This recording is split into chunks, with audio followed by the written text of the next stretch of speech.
Suivez-moi, je vous emmène découvrir une nouvelle façon de voir notre terroir.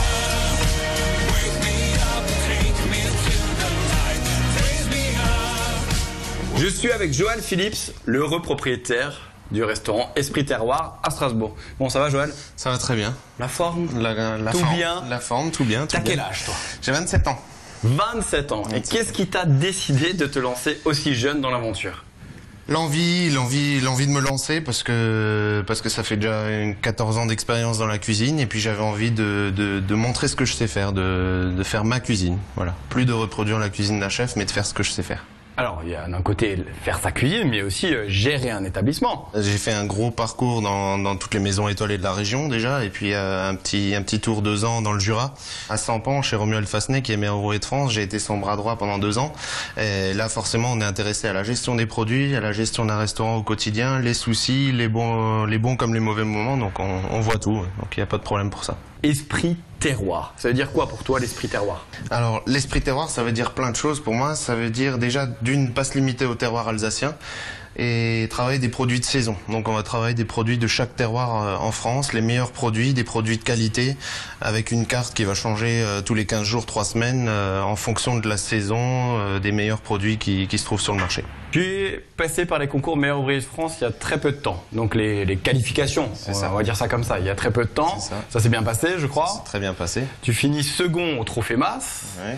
On t'arrête plus là. Un restaurant, qu'est-ce que tu prépares d'autre maintenant comme surprise? Bah déjà maintenant c'est de réussir le MOF. Là ça a été des sélections pour rentrer dans le concours.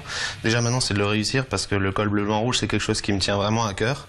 Et puis après c'est d'assurer l'établissement ici pour que ça marche, de me faire un nom sur Strasbourg, de me faire peut-être un jour un nom sur la région et que les gens viennent de très loin, pourquoi pas un jour une étoile pour que les gens viennent de très loin pour découvrir ma cuisine. Très bien, ben justement on parle de découverte, de cuisine, de terroir. Je te suis? On y va. C'est parti.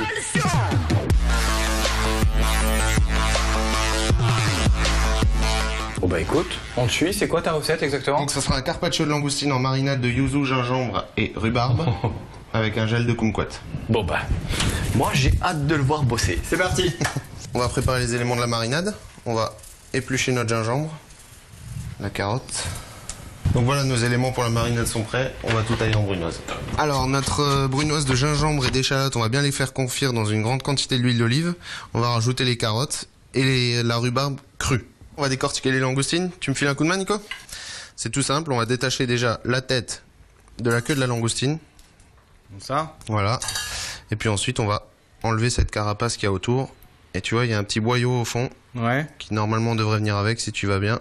Donc on va réaliser également un petit gel de kumquat. On va juste mettre les kumquats entières comme ça. Ça me permettra et d'avoir ce côté agrume et d'avoir ce côté acidité. Un petit peu d'eau au fond. On couvre et c'est parti pour 20 minutes de cuisson. Donc nos petites langoustines, on va juste les ouvrir en deux et on va les cercler dans une assiette.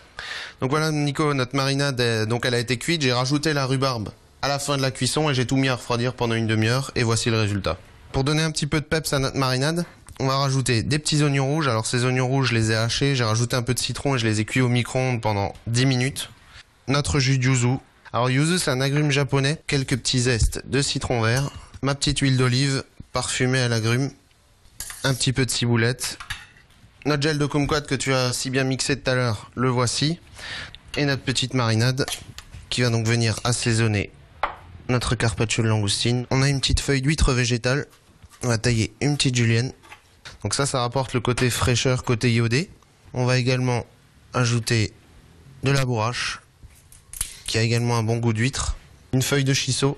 On a également là une petite fleur qui a le goût de concombre. Et puis pour vraiment finir niveau couleur, on va rajouter des croûtons de pain de mie à l'encre de sèche. Donc voilà Nico, on a fini notre assiette. Donc voici le carpaccio de langoustine en marinade de rhubarbe, yuzu et gingembre. Notre petit gel de kumquat, les herbes et les fleurs du moment pour décorer. En tout cas, bravo, c'est magnifique. Merci. Bon bah qu'est-ce qu'on te souhaite avec les téléspectateurs d'Alsace 20? Un gros merde pour la suite, c'est ça? C'est ça, de continuer comme on a commencé. Puis Bon, on vérifiera ça. Allez, dans 10 ans. On se retrouve dès demain sur le site d'Alsace20.tv, également sur le site de julienbins.com. Et là, il le connaît déjà le mot de la fin. Et surtout, ne soyez pas ça.